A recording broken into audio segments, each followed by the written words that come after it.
Why, hello. You're listening to Questboard, a podcast where we make up random side quests. My name is Brandon. And I'm Tiffany. And just so you know, we are not professional writers in any way, shape, or form. At least we don't claim to be. We just really like tabletop RPGs, and we do this for fun. That's right. How are you, Tiffany? I've been better. But I've been worse, so. It's that middle of the road kind of day, you know? Yeah, it's just warm enough in here that I'm just like, it's starting to get a little too warm, but it's not like hot. It's just... Well, that's one of the downsides of recording in a single room where we have to turn everything off for recording. Yeah. So no background noise. Mm-hmm. Okay, so it's one of those. Because I've had those days where, have you ever just woke up and you know that day is going to be a bland day or a bad day or a good day? You just could tell when you wake up. Those are usually the days I don't want to get out of bed. Well, I'm talking about like all ranges, but you have that sense that's like, it's going to be this kind of day. No, I've never really had that. But I have had days where I've just woken up in kind of a bad mood and just didn't want to. I mean, usually when like people wake up and have the, oh, today's going to be a bad day, it's that like self-fulfilling prophecy because they're in a bad mood that causes it or anything like that. Yeah, and then everything is... I've had days just where caused by I it. wake up, I just feel like, it's going to be just a midday kind of thing where something good will happen. I'm like, okay, that kind of evens out because I'm not feeling that great. So I still perceive everything as just mid. Nice. Yeah, it's a constant self-fulfilling prophecy. I can see that. And then all I think is, I just want to go back to bed. I know. Bed is so comfy. Even on a good day. I know. I love the days where I just get to wake up late, sleep in all morning, and just lounge around and do nothing. I mean, I lounge around, but I never sleep in. I sleep in. You know, I'm very introverted. You know this. But I don't think I've talked about it on the podcast. There are days, because I live by myself, where I will go through my day, and then around like 3 p.m., I realize I haven't spoken a single word that day, and I feel great. And then I just try to continue on my entire day without speaking a single word. And then usually a family member ruins it. Have you ever managed to go an entire day without speaking? Yeah, I remember back in college, Oh. I stayed over at my dorm for spring break. And my roommate went home for college, and a lot of people did. Yeah. So all I did was I bought a bunch of food just to stick into my small portable fridge. And I think I bought Dead Space 2 on the PlayStation 3. And I didn't spoke a single word for like 3 days. You didn't spoke a single Yes. word? Mm-hmm. For I think it was like 3 days. And then my mom called me Wow. just to see how my spring break was going. Thanks, Mom. And yeah, and then it ruined the streak. Oh, man. But that was the longest I've ever gone without speaking. That's something. I haven't gone a day without speaking because I talk to myself or my cat. There are people like that. Yeah. I'll be like, what are you doing? I can't be the only one. Just down in the comments. Yeah. If you are like me who enjoys not speaking for the entire day, let me know. Us introverted people unite. Anyways, now I have to be extroverted when it comes to this podcast and speaking. So let's Roll some dice. I was going to say let's extrovertly roll some dice, but that wasn't making any sense to me. I'm not an extrovert. I'm an ambivert. I'm a little bit of both. Let's just figure out what we're doing Okay. before we get too confused. All right. Let's roll. 69. I know we've done that, I know we've done that one before. but I'm going to say again. Nice. Uh, Anyways, would you like to go up or down? Side note though, 69 was episode 21. I believe that was To Catch a Cure. oh, yeah. Let's go up. Up is number 70, which is episode 4. That was the MLM job, which is a heist to remember. Gotcha. Then the one above that was 32, Horsebreaker Needed. And I forgot the name of that episode, but it was one where we made where the horse was a unicorn. Oh, right. Can't remember the name of episode 32. Friendship is magic. Oh, the My Little Pony joke. Yeah. Okay. And finally, 72, which we have not done, which Woo. is a long one. Yay. Do you think you know your gems? A grand test awaits at Nape and Kipple's Emporium. Only those who are truly appreciative minds and minerals should apply. A local jeweler's outfit acquired a large stock of specialty mineral samples and gems from a flash sale of unclaimed shipments. They need them identified, but want someone, preferably a dwarf, that's racist, who isn't going to undersell them. The first part of the job is a basic test of knowledge, and then they move on to the unusual samples. They pay in wholesome gems of player's choice. Wholesale gems. Oh, wholesale. Not wholesome gems. Well, it could be like a wholesome kind of meaning behind. I don't know. Yeah. Okay. Yep. Wholesale. This is an interesting thing. That is. I would have never thought of this kind of scenario. I mean, if I saw this in a campaign, I'd be like, well, I want to try. See if I can identify some gems. I probably wouldn't be able to, but... I mean, it would be like a nature roll, right? Yeah, either nature or history, if you've studied them in the past. It's up to the DM to determine, but I picture that more of a nature roll. I feel like nature would make more sense, and dwarves have the advantage. what is it, like history of stone? Do they? Yeah, there's like a racial trait with them. Oh, okay. Okay. So the first part of the job is basic knowledge, and then they move on to the unusual samples. I'm kind of clinging on to the unusual samples to lead to something else for this quest. Okay. You know what I mean? So samples that have not been identified, we don't know what they are. They're unusual. So they've at least been sorted. Okay. What do we got? You're laughing over there. Usually fantasy is, medieval and all that stuff. It doesn't understand science that well, Yeah. What happens if one of the unusual samples is uranium? Oh, no. In which then people start dying, and so the party has to investigate this mysterious rock that keeps killing people. Yeah, what if the party dies because of it? I mean, That's the death of a mean. party member would be very traumatic. I guess, yeah. I mean, we could scrap that idea, but it was just an idea I had. Yeah, I feel like that would kill the entire party because they wouldn't know to not be near this rock. Yes, but that's one of the unusual samples, I didn't say all my ideas are good ideas. I'm an idiot. We've gone over this. We know that we are idiots. It's more fun that way. Okay. One of the rocks, unusual samples. What if it's not a rock, but a creature that looks like a rock? You talk about like one of the crabs from Pirates of the Caribbean. Yes, I am. No, I was just talking about a creature that looks like a rock, and not necessarily one of those, but those are fantastic little crabs.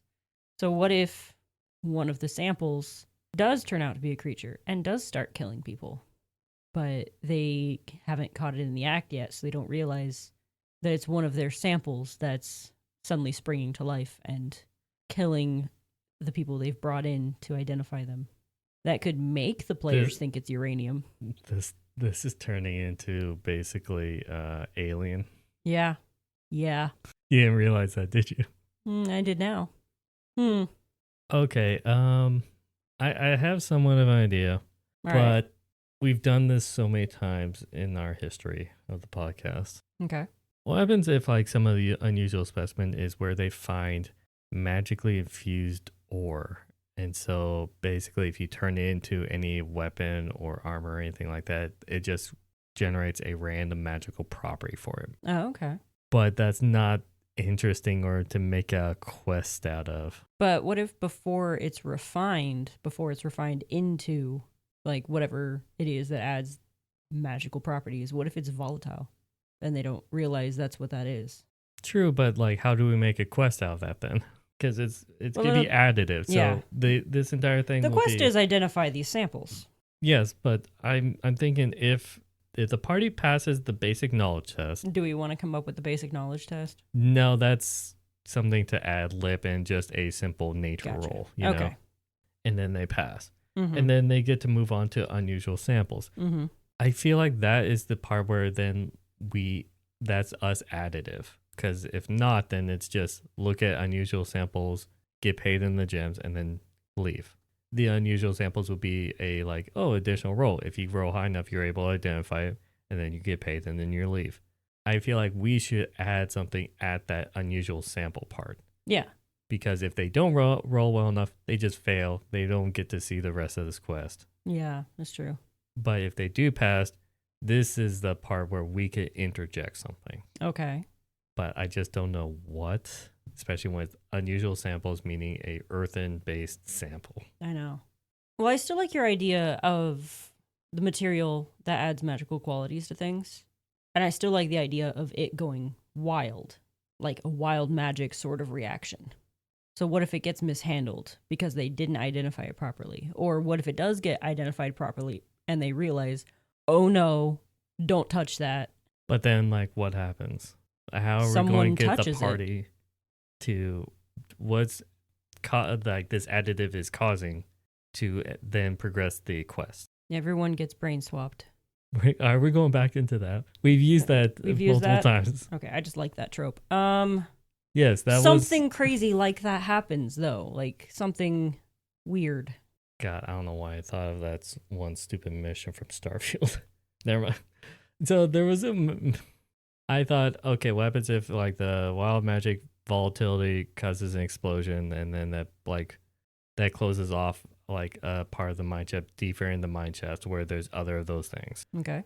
But in Starfield, that kind of happens, but then you go to this moon base or this base that the explosion happened, and they're like, oh, there was no explosion because it was a play off of alternate realities, and then you switch to different realities so you could slowly climb down into the place where the explosion happens. Interesting. But that's Starfield.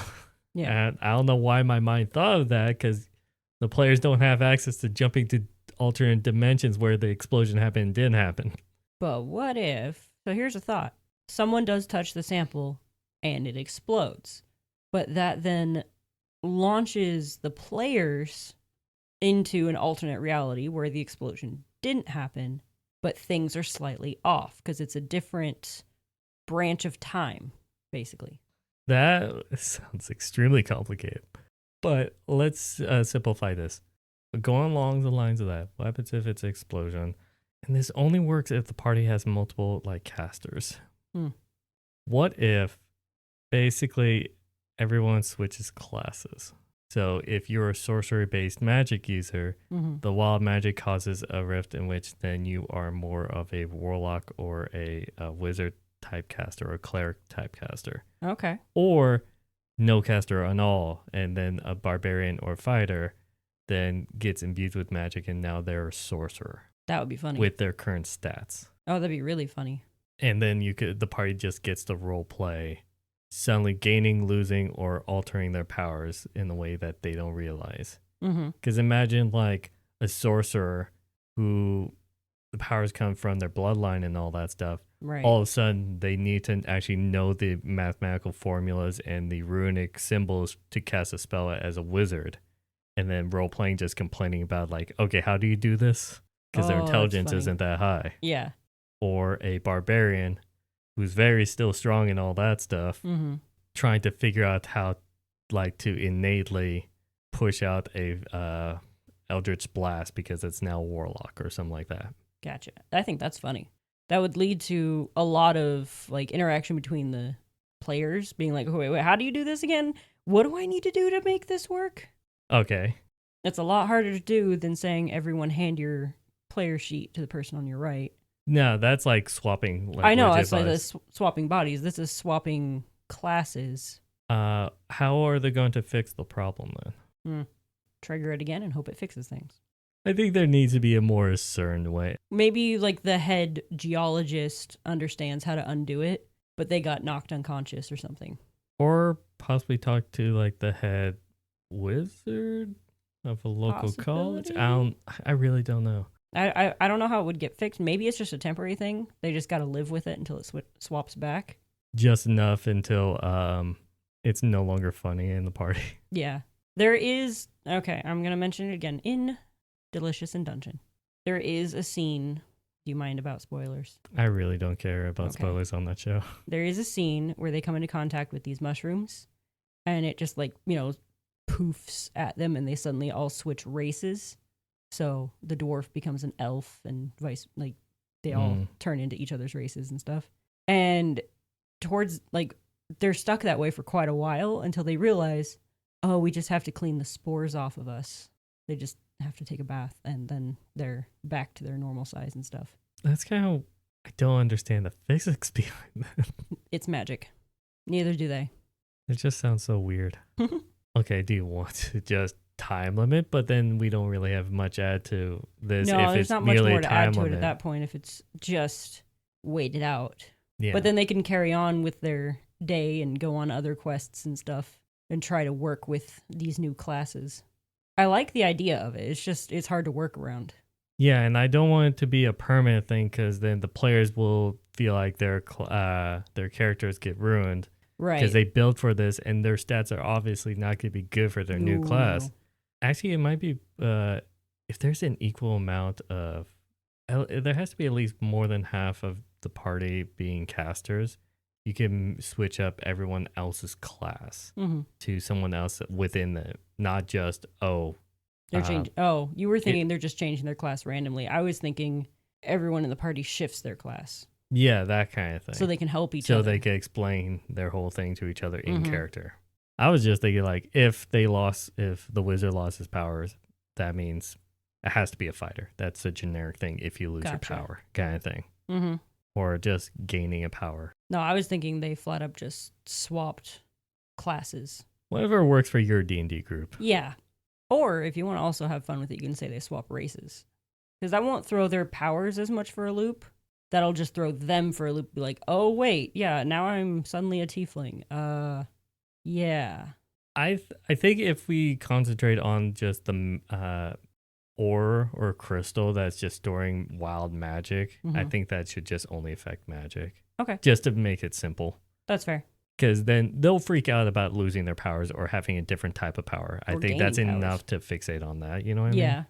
Okay. I think if they are told, hey, this is something very unique, never happened before, Mm-hmm. please go to like a college that's maybe like a week, i.e., 2 sessions Mhm. away There you go. for study. Oh, there you go. And then just for that small amount of time, they get to do a couple of small scenarios as a new class. Okay. I like that. That's a lot easier than your normal ones. Yes. Remember yeah. to do that, even though they're going to be like all level 5. Assume this party's going to be like level 3 when your counters. That's fair. And 'Cause then they're not they'll going to know what they're doing. meet a wizard that's going to study them and all that stuff and figure out, and then solve it, and then they'll be good. If you want to make things a little easier on the players before they before this happens, you can have ready just little descriptors of each class and be like, okay, here's your new class And your spells. and your spells. Yeah. Yeah. I think you should predetermine beforehand if they do this. They might just fail the knowledge test and not do this at all. True. But actually, you know what? I just had some thought to make it cure a lot faster. If you think about it, this wild magic crystal, right, or gem or whatever we want to say, Mm-hmm. is affecting their magic internally.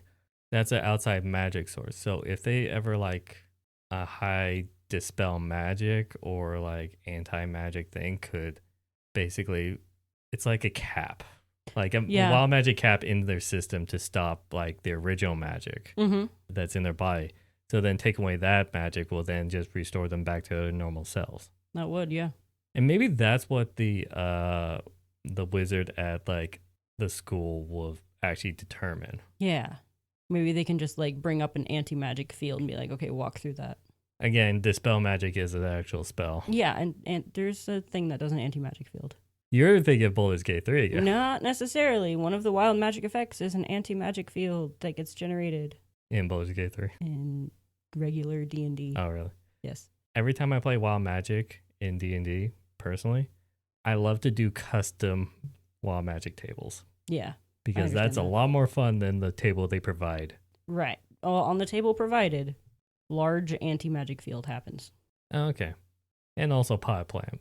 I remember Yes. that one. That is another one. Everyone knows that one. Mm-hmm. Okay. Well, that would just be that. So if the quest goes as follows about identifying gems or people knowing gems and earth and rocks and all that stuff, Mm-hmm. party could test out a basic knowledge test, basically a roll, Mm-hmm. in which if they pass, What happens? Oh, hang on. What happens if only a certain amount, like half of them pass, or only one of them pass? The Would others all of can them just get affected, or the just others that can one? just like hang out and be like, oh yeah, you can just stand over there if you want while they finish this, so they can still be in the room, so everyone gets affected.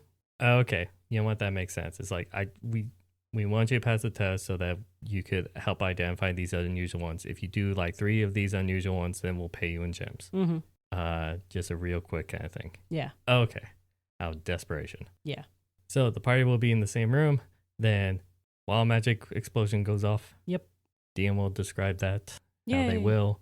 Everyone will be a lose power, switch powers, or gain power magic. Mm-hmm. Just a little fun.